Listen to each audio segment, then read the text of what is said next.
কিছু মানুষের জীবনে কখনো, কখনো এমন কিছু পরিশ্রম করতে হয় যেখানে কাজটা অনেক বড়, গুরুত্বপূর্ণ কিন্তু কখনো কোনো প্রশংসা থাকে না। তো সব দায়িত্বে আসলে সম্মান মিলে না কিন্তু কিছু মানুষ আছেন যারা সম্মান না পেয়েও দায়িত্ব ছেড়ে যান না বরং নিয়মিত কাজ করতে থাকেন।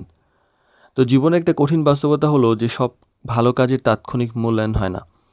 অনেক সময় দেখা যায় যে একজন ড্রাইভার বছরের পর বছর, মাসের পর মাস নিষ্ঠার সঙ্গে দায়িত্ব পালন করেন কিন্তু তার পরিশ্রম, সময়নিষ্ঠা বা ত্যাগ নিয়ে কেউ তেমন কিছু বলে না। তবুও কিছু মানুষ আছেন যে তার প্রশংসার জন্য নয় বরং নিজের বিবেকের কাছে সৎ থাকার জন্য নিয়মিত দায়িত্ব পালন করে যান। তো ড্রাইভার প্রবাবিলিটি স্টিয়ারিং লাইফ সিরিজের বাস্তব এবং মানবিক গল্পের আজকে ১৪তম পর্বে কথা বলবো যে সম্মান না পেলেও দায়িত্ব পালনের ব্যাপারে।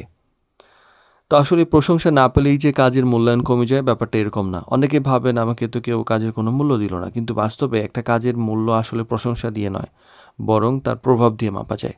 আপনি যদি প্রতিদিন নিরাপদভাবে মানুষকে পৌঁছে দেন, সময় মতো দায়িত্ব পালন করেন, তাহলে সেই কাজের গুরুত্ব থেকেই যায়। মানুষ বলুক আর না বলুক সেটাতে কিছু আসে যায় না।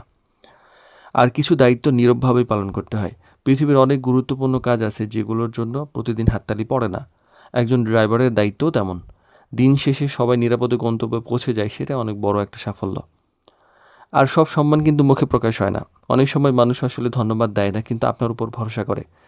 আবার দায়িত্ব দেয়, আবার আপনাকে খুঁজে। এগুলো এক ধরনের সম্মান। যদিও এইসব সম্মান আসলে নীরবে থাকে, প্রকাশ পায় না। আর নিজের চরিত্রের পরীক্ষাটা এখানেই প্রকাশ পায়।